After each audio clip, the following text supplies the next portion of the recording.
I think. No, we are not. I loaded the wrong scene now. All right, now we're good. How are you?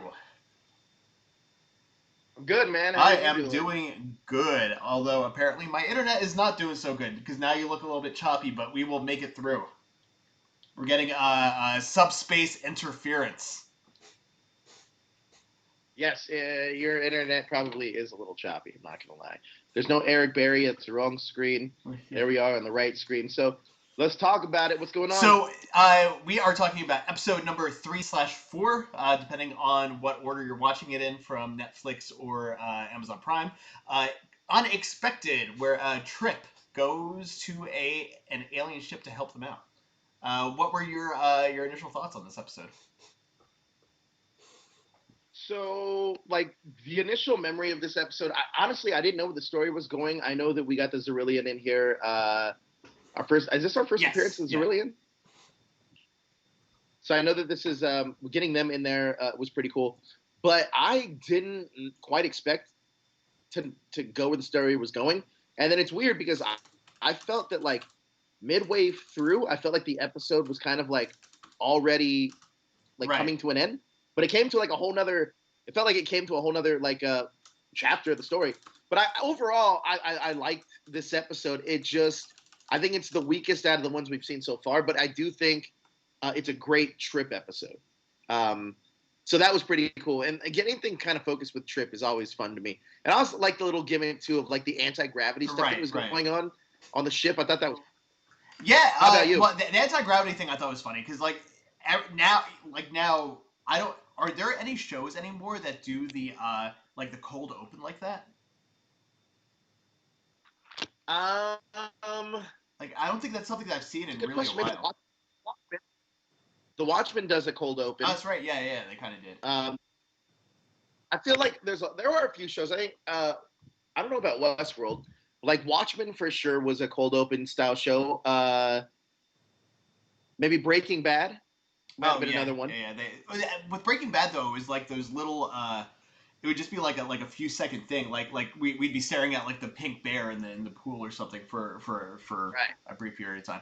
But no, like I like that kind of stuff because it's just a fun way to kind of get you hooked into the episode that doesn't necessarily have anything to do with what the rest of the episode is actually going to be about.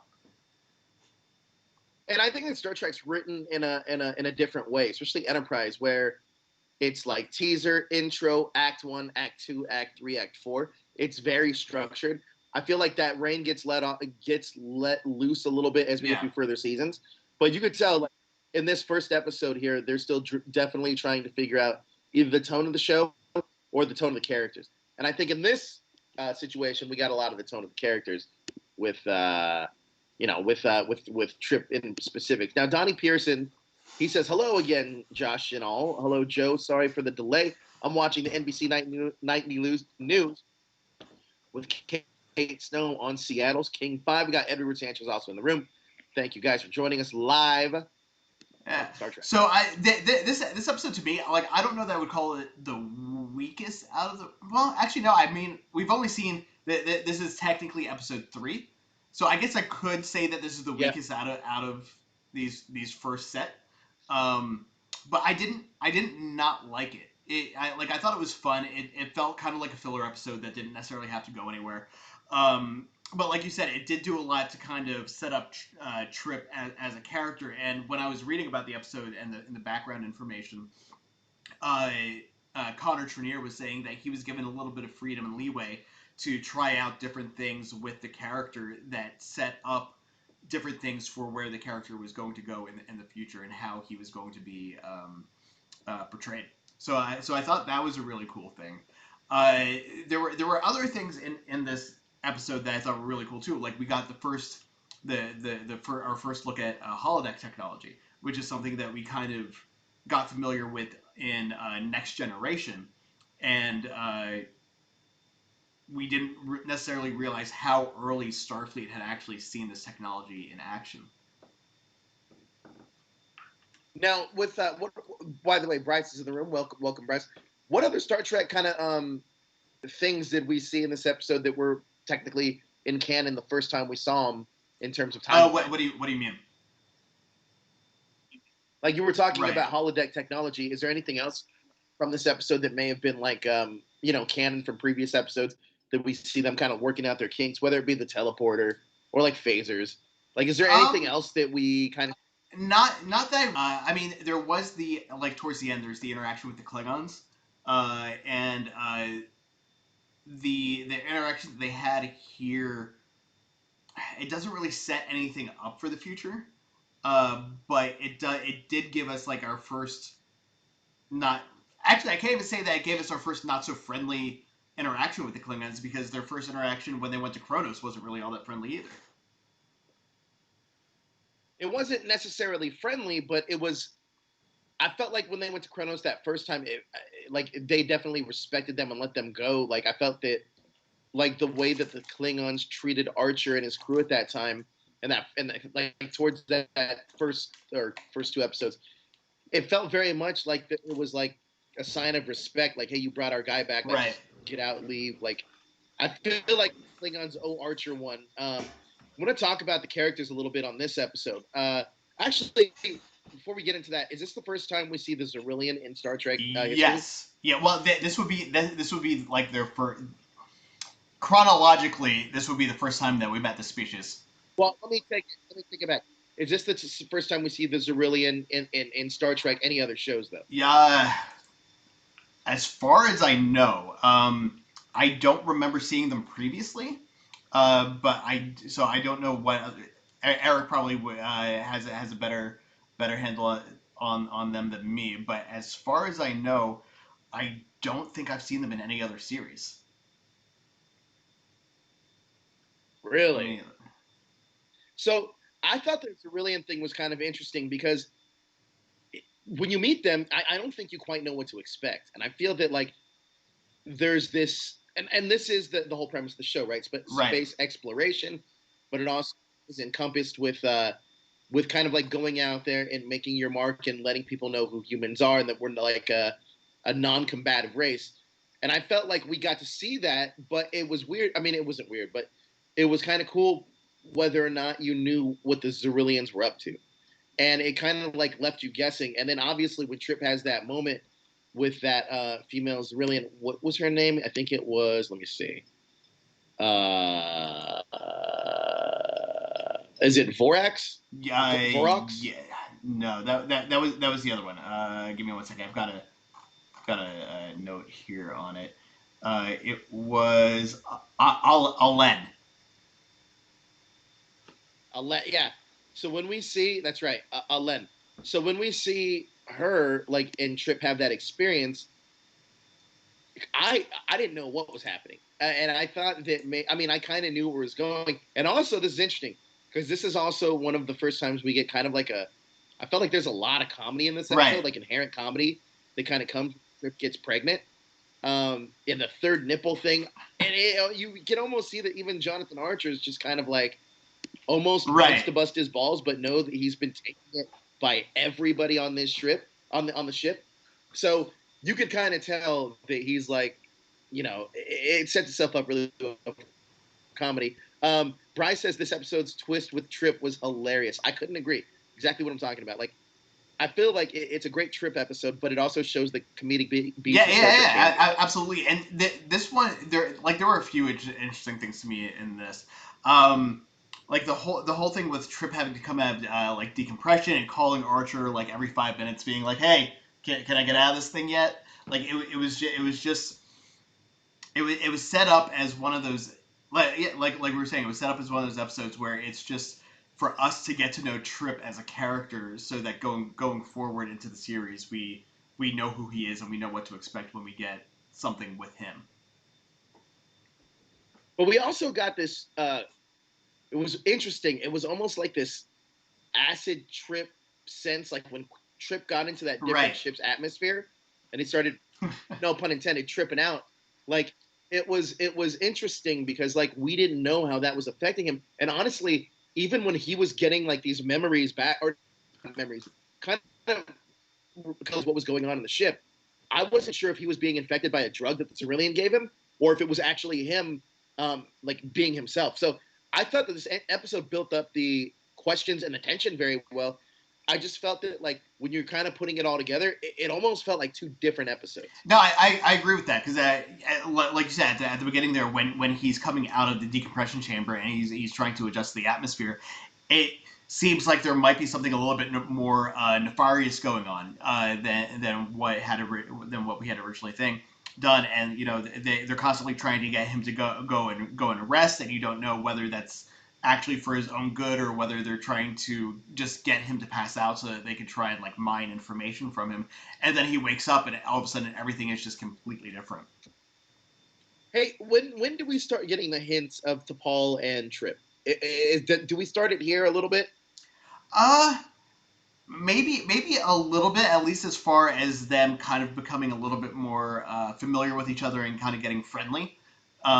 Right. But you've watched this series definitely now a lot more recently than I have, so you can probably better answer like how far in it is when they actually start I feel like you get hints of it, but it's really apparent in season 3. Like you almost feel like the producers at that time were kind of just like, we need to put T'Pol with somebody because she's hot, right, and everyone likes Trip.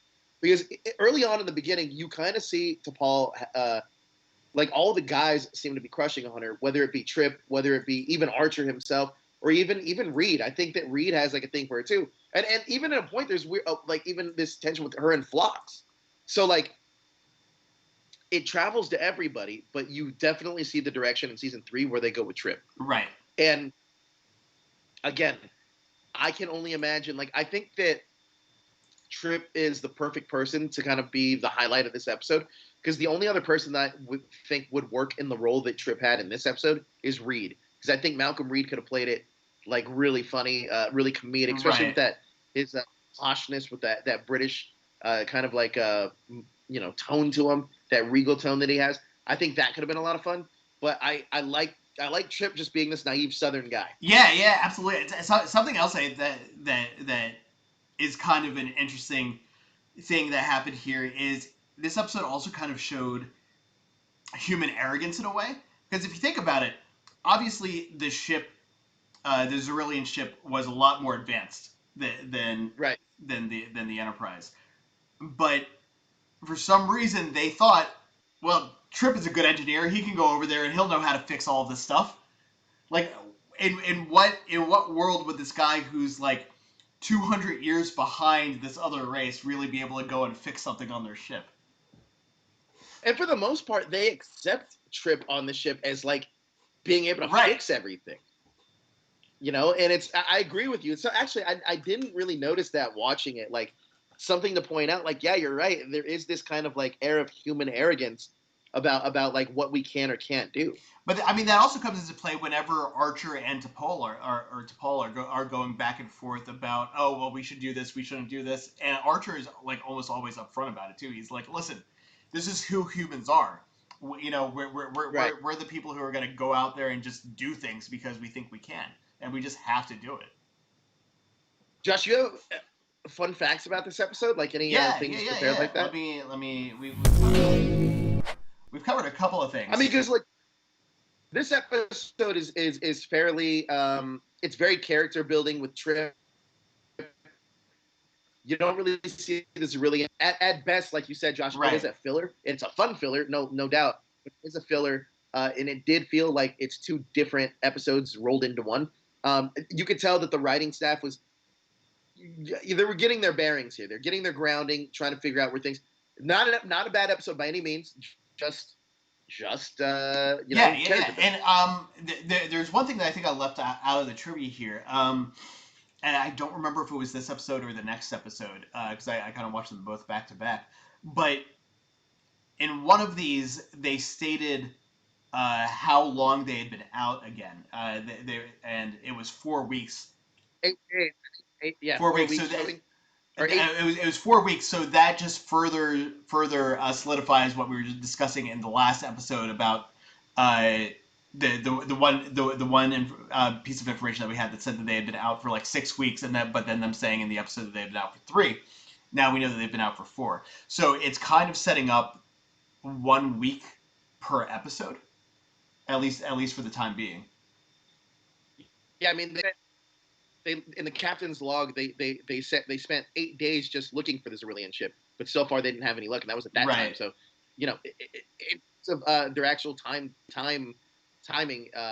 that's a large chunk of their time looking for Yeah, this and Aurelian ship. I think that's also kind of an interesting thing is that knowing like what, not necessarily what the exact date is, but knowing how long they've been out there kind of helps us uh, um, not empathize, but relate to them with how long they've actually been away.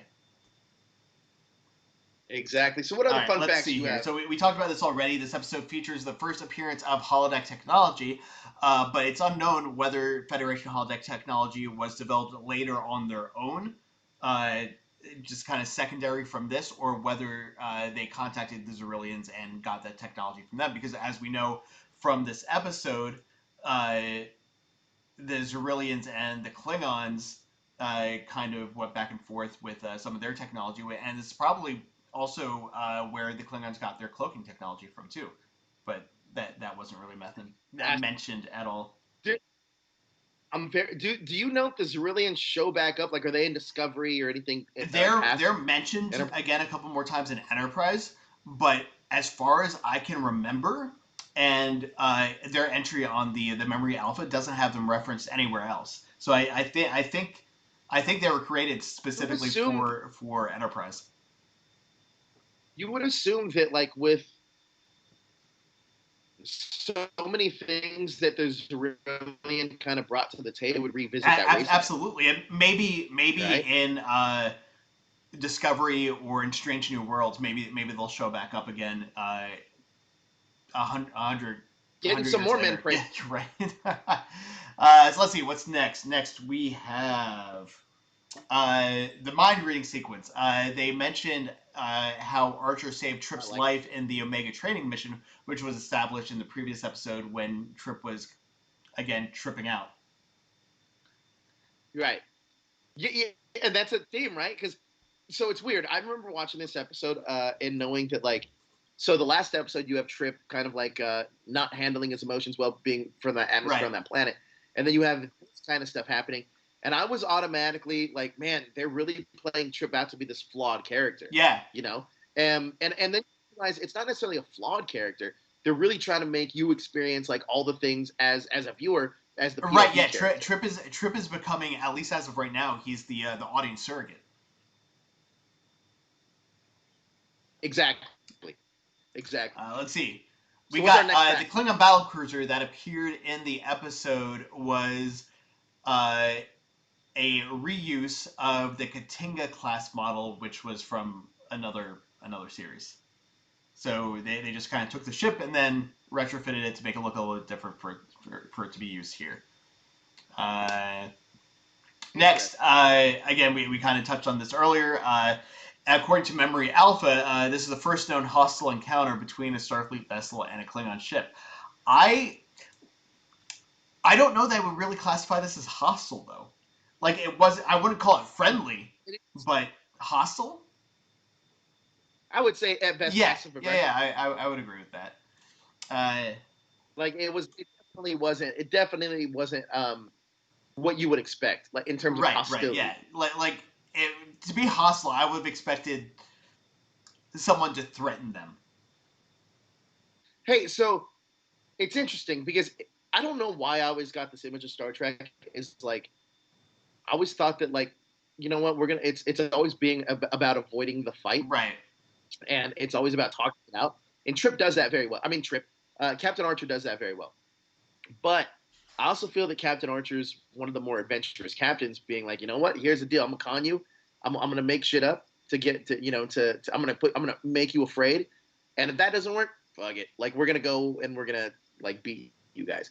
Like Archer's a very confident dude. Oh yeah, absolutely. And I think that's one of the reasons that I like him is just like I said before, he's very much kind of like Indiana Jones in space, where he's just like he just puts himself out there. Bryce is agreeing with us. He says that Bryce said, "I see Trip as the character that we as the audience are supposed to relate to. He's the most normal of the crew." I don't know that I would say that he's the most normal of the crew. What's that? Bryce said that he sees Trip as like we were saying, the audience surrogate, Oh, both, but both he also true. says Yeah, that he thinks that Trip is the most normal out of all the characters on the crew. I don't know if I can agree. I know. I don't know about that either because I would if I said the most normal out of the people on the crew, I personally think it's Travis Mayweather. Like he feels like he's very like he's been in space, he sees some stuff. I would Travis Mayweather. I'd even say Malcolm Reed. Maybe it seems like an Yeah, I mean everyman they too. for the most part they all kind of seem fairly down to earth, kind of grounded. As much as you can, they're as down to earth as much as you Yeah, can be for exactly, Star Trek. exactly. You know, I mean they're not Q or like Trelane or any of right? these like other like random like really out there characters. Harry Mudd, like Harry Mudd, I would not say is normal. I know. I mean, that's such a left field thing too. Like when we get to Harry Mudd, I can't wait because it's such an out of left field like Yeah, yeah. character. Let's see. I think that might have been the last one. Let's see if we got. Yeah, for trivia, that was it for this episode. There really wasn't a whole lot of new outside of I what we mean, saw with the Zerillians. There wasn't really a whole lot of like more background stuff in this one. truth be told, there's not a lot going on in this episode besides some comedy beats, some character development. I mean, at best, I think this episode is good for that. It's not a bad episode again by any means, but I feel that like some of the other story stuff that we've gotten in the previous episodes were a little bit more impactful. Yeah. Like Um, here.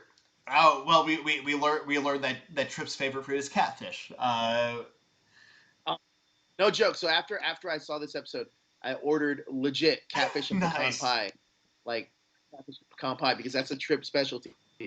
If I ever go to a Star Trek convention, catfish and pecan pie better be on a menu somewhere. I'm sure it probably will be. Let's see. Has Bryce is asking about Travis having grown up on a ship. Yeah, yeah. I don't know.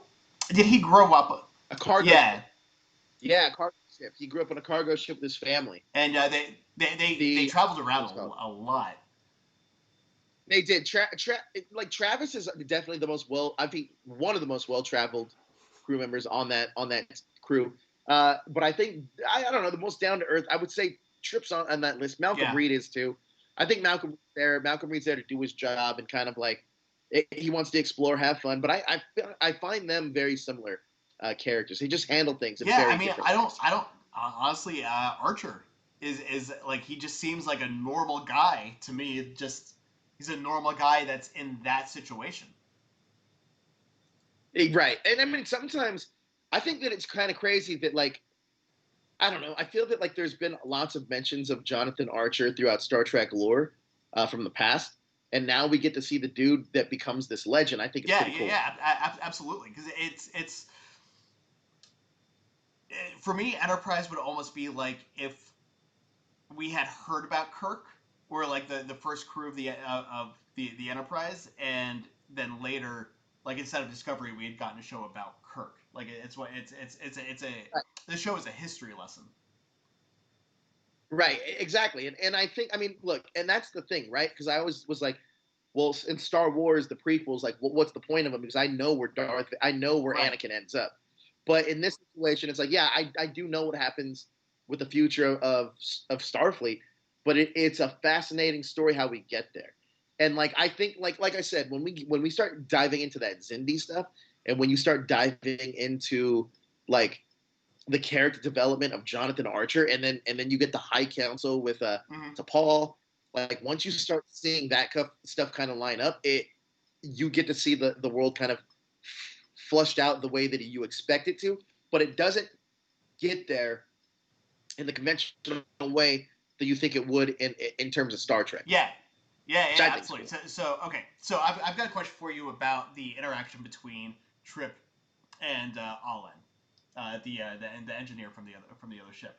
So when Trip comes back and we find out that, that he's pregnant, T'Pol is giving him a hard time about well, you were supposed to be going over there for diplomatic reasons. You weren't going over there to hook up with the new these new alien people.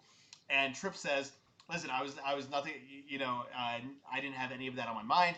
I was a complete gentleman the entire time. I wasn't trying anything." it kind of seemed like there was a few moments between the two of them. Right, that's what I said. Like, when is this the start of we get that tinge of jealousy? But I also find it hypocritical of T'Pol to be like, "Hey, you hooked up with another alien life form, and that's why you're pregnant, and this is your consequences." Because she should have been. What's the word she used in the first episode when Trip wanted to help out that kid that thought was having a breathing problem, and then she was kind of steps in and was like, "No, that's the way their race is." If she would have been right, if she would have been a little bit, I guess, less emotional, less logical, she probably could have seen that too. With that being said, though, there's a real moral question here. That was not consensual? Trip did not want to have a baby. So, like, you know what I mean? Is this like the alien version of like the Me Too movement? Like, I don't know. I don't know because they don't really address. Because obviously it wasn't intended for that to happen. But at the same time, she knew that that was a possibility.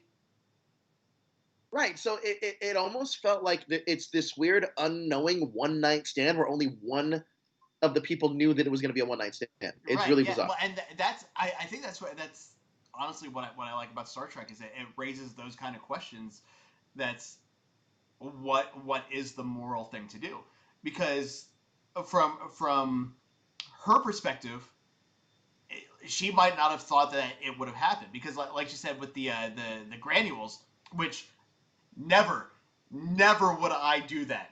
Like, there is no way that you would get me to play this random game with someone where I just stick my hands in a pot and then all of a sudden they can read my mind. That sounds like the opposite of fun to me. Yeah, that does not seem fun either. I wouldn't have done it either. I mean, but look, Trip has always been curious. He wants to explore. He wants to immerse himself into some of these worlds, into some of these alien races, because Trip looks at it as like, this is the reason I'm here. So I kind of get where he's coming from. And then Bryce says a better way to explain it would be a normal to my surroundings. It seemed that Trip is just a country boy who would probably react the same way I would react if I joined the crew. I completely agree. Yeah, absolutely. What was it? Audience surrogate. That's what Trip is. He's the guy that you're supposed to relate to, or at least one of the people that you're supposed to relate to, and see what's happening through their perspective. Sometimes on shows though that goes south where they want you to like relate to a character and you don't, and then like have to shift focus.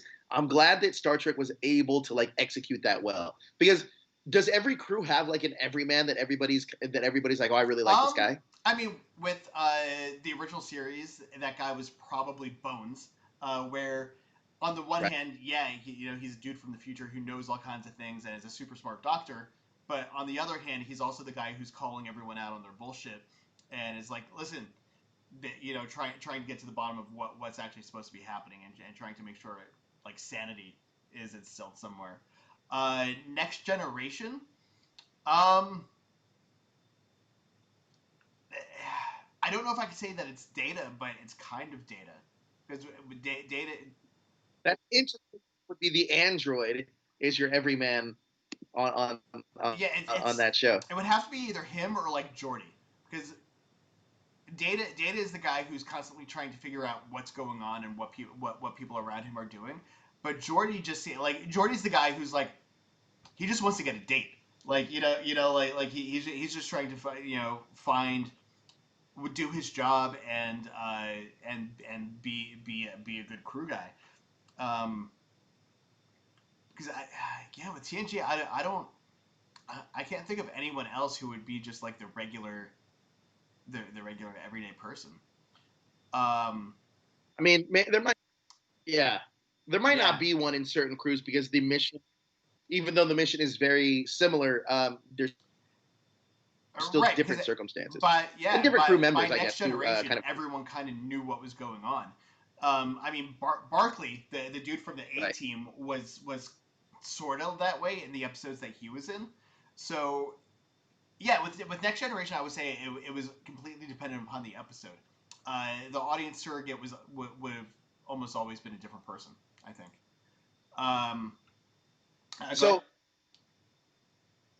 No, I was gonna say for the people that are watching this, saw this episode, we want Josh. What did you give this I episode? would give this episode a solid 3.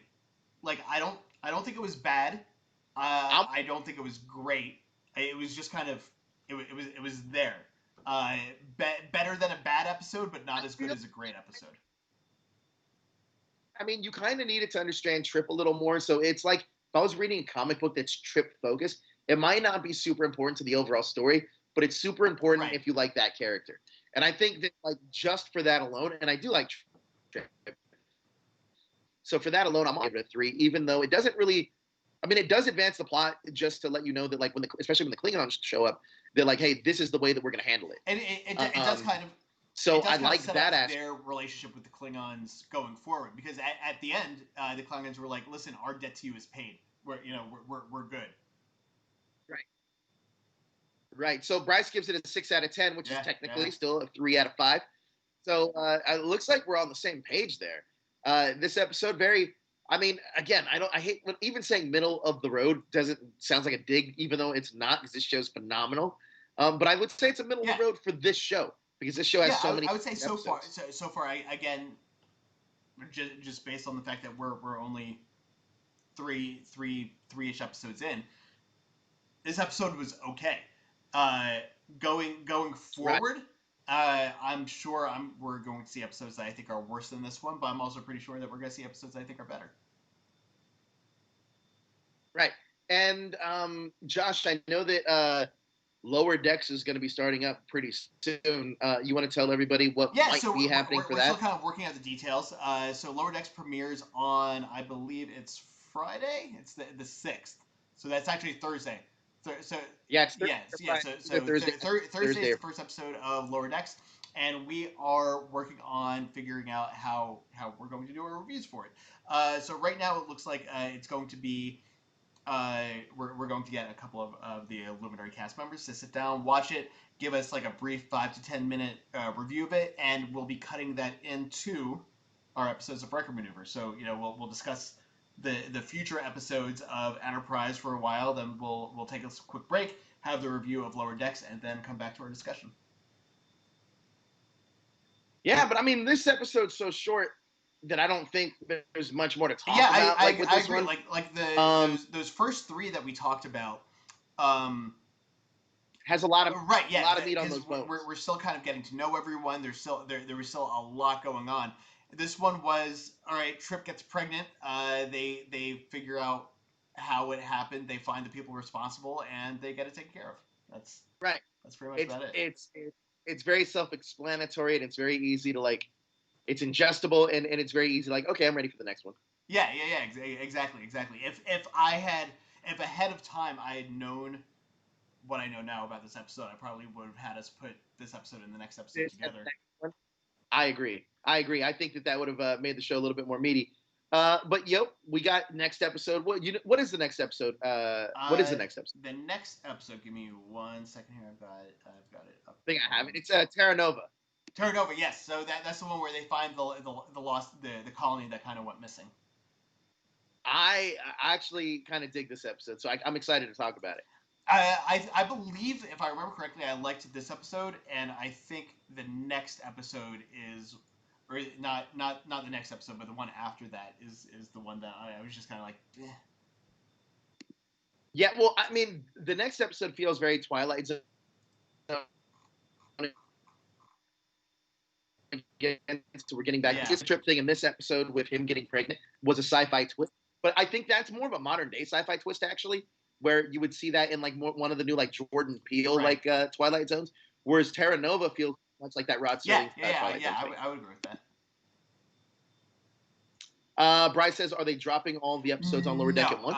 As far as I know, they're going to be weekly, because from the time Lower Deck starts until Discovery ends, we will have new episodes of Star Trek every week. That's awesome. Until when? November I don't remember how many episodes the season of Discovery has, but the new season of Discovery starts on October 15th. So we get Lower Decks between August 6th and October 7th or 8th or whatever that date's going to be, and then the following week we get the first new episode of Discovery. I'm excited. I mean, it's good time to be it's a good time to be a Star Trek fan. We're gonna have a lot more Star Trek content here at the Illuminerdi. Sorry for the shorter episode this week, guys. There's not enough. Yeah. There's not a ton of meat on these bones. Josh and I talked about yesterday that we were like, we knew this one was going to be a little bit shorter, just by the nature of the way the episode was. Next week, I mean, I don't know, Josh. Do you want to? I almost feel like next week could be a little bit shorter too. I mean, do you think there's? Do you want to pair the next two up, or do you want to just do one by one? For at least for the next one, let's do just that one episode. Oh, that's right. Yeah. I think after the next week, I think the following one might be a big deal. So, but we'll go through them again, and we'll take a look and see if there's any that we think that we can maybe pair up that'll be better for that. But really quick before we go there, I was talking about this a little bit on the Ranger stream. Transformers: War for Cybertron just dropped on Netflix last week. Have you had a chance to see anything about that yet? So I actually am never really been a Transformers fan, so I wouldn't have. Yeah, never ever since, even as a kid, I was never a Transformers guy. So I mean, that's the same reason I don't really like mechs and Power Rangers. So like I'm not a big robot. Yeah, no, I get that. No, but why? What was the point? For people who are watching, if you guys are into Transformers, I ended up binging the entire first chapter of that last night. After I had finished like unpacking a bunch of my stuff, I just like plopped myself down in my chair. I just need to veg out, and ended up watching like all 7 or 8 episodes or whatever it is that were on there. It's if you're into Transformers, it's really good. Yo, so Stephanie and I started watching. We started watching The Stand again. Nice. And how relevant that show that thing was, man. Oh man, it's crazy how. Dude, who knows? It's supposed to be done. I know James Marsden's playing Stu Redman. They have a phenomenal cast. I can't wait for that show to come out, but I don't know. From what I've told, it's done though, and we're just waiting. Yeah. And CBS All Access. Like, if anything's gonna get me into CBS All Access, it's definitely gonna be the new season of Picard once I catch up. But this version of The Stand, I can't wait. All right. But the interesting thing about this version of The Stand too is that it's told non-linear, which is the other one's told very linear. So I'm curious to see how that affects the storytelling. We'll see. We'll see what happens. But anyway, that was a weird tangent. Next week we're gonna be back with an episode of Enterprise, Star Trek Enterprise. I can't wait. We'll be talking about Terra Nova, which originally debuted in October 24th of 2001. So we're talking like right after 9/11. It's when is roughly like even this whole series started like directly right after 9/11. And it's interesting because like all these obviously they shot all these episodes before 9/11 happened. So the real influence from 9/11 will pop up in season 2. Yeah, season 2 and 3, you'll see, like, especially season 3, I think you see a heavy influence of 9/11 for Star Trek, and it actually I was never privy to that until Eric brought it up, and then watching through season 3, it gives you a look at looking at it through a different lens with that information. I think it's pretty fascinating. Okay, so next up tonight we have the Illuminerdi Wrestling Order, correct? Coming up at 8 o'clock. That's right. Do you know what they're talking about? They're going to freestyle it. They're literally going to be talking about things that are going on in wrestling. The thumbnail, honestly, I'd make a generic one. I know that's a behind-the-scenes one, but I feel that there's not wrestling's in an interesting space right now because I feel that without an audience there, it's not saying that they're not trying harder. I actually think they're trying hard enough, but I feel like people are less interested because crowd participation is such a big part of pro wrestling. So I don't know. It's fascinating. I'm very curious to see what they think about the state of wrestling because Vince McMahon recently just came out and said that Raw and SmackDown could both be better. So they're going to dive deep into some of their thoughts and talk a lot about indie wrestling also. So I'm curious to see what Nate, Jay, and and Yeah, Pump have to say. very good. All right, well then we will see you guys next week. It's been fun, and yeah, I think next week's gonna be a lot of fun too. Guys. Thanks, Josh.